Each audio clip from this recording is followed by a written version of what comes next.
นี่คือภาพตะเวนตกดินอยู่บริเวณทงไห้ทงนาบ้านคำขาคูกศาสตร์ได้ตัวแดงมานี่ตะเวนใกล้สีตกได้เบิ่งเดียวคักได้เบิ่งตะเวนสีแดงๆเนาะสีเหลืองๆบริเวณทงไห้ทงนาบ้านโคกศาสตร์ตะวันนาตาในมองนี่ก็คือเป็นนาแถมข่าหรือว่าโคกศาสตร์ละมองนี่บริเวณนาอันนี้ก็หากระดำใหม่ๆได้ดำเมื่อวานได้นี่หากระดำใหม่นานี่ก็คือบรรยากาศของให้นาเนาะหน้าพ้นข้าเจ้าก็ต้องมีการเฮ็ดให้เฮ็ดนานี่ก็เทียงให้เทียงหน้าข้าเจ้าได้ผมมีเทียงพอได้เซาเนาะข้าเจ้าปลูกไว้เทียงให้เทียงหน้าข้าเจ้าละนี่เทียงไทยบ้านผู้ใดนาเทียงหน้าไทยบ้านม่วงคำเลยตัวนาตัวนี้ก็แม่นในเทียงไทยม่วงคำหลังนี้ก็แม่นเลยเพราะนาบริเวณนี้มันเป็นหลายเจ้าหลายจอมไว้ง่ายบริเวณนี้ตอนแรกวันนี้ผู้ข้าพาเบิ่งตะเวนกำลังใกล้สีตกได้หมู่เวนคงให้ทงนา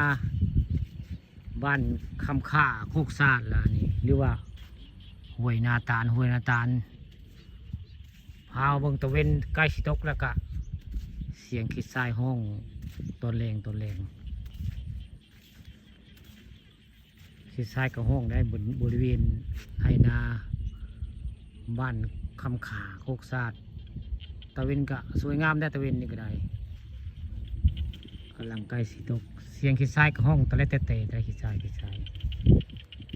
ทรายกับห้องได้บรรยากาศบ้านนอกบ้านนาเนาะธรรมชาติเป็นธรรมชาติได้โผล่ขีดทรายห้อง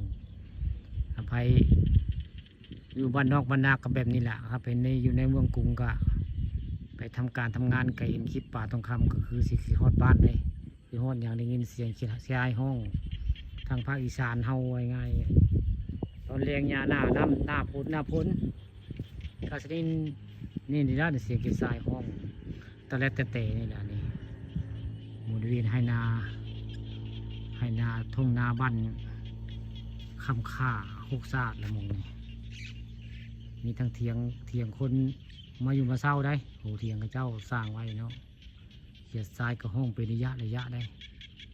โอ้เสียดทรายห้องมื่อนี้ผู้ข้าพาไปเบิ่งตะเวนสวยงามเลยตะเวนกำลังสีตกเลยตะเวนสวยงามอยู่บ้านโคกศาสตร์คำข่าเนี่ยตะเวนก็ใกล้ลงต่ำลงแล้วตะเวนก็ต่ำลงกันละเส้นภาคกับมืดฝนวันหนึ่งก็คือฝนตกวันหนึ่งตรงแล้วบรรยากาศคล้ายฝนตกตะเวนกระคักงามเบิ่งแล้วตะเวนต่ำลงยังประมาณซอกนึงยังบ่ตกตะเวนก็ได้เบิ่งแล้วเสียใจกับห้องตะเล็ดเตะทลายบรรยากาศโรแมนติกตะแรงโรแมนติกเสียงขีดทรายห้องเป็นระยะได้แล้วก็เสียงนกห้องนำได้นี่ล่ะบรรยากาศมันนอกบรรดา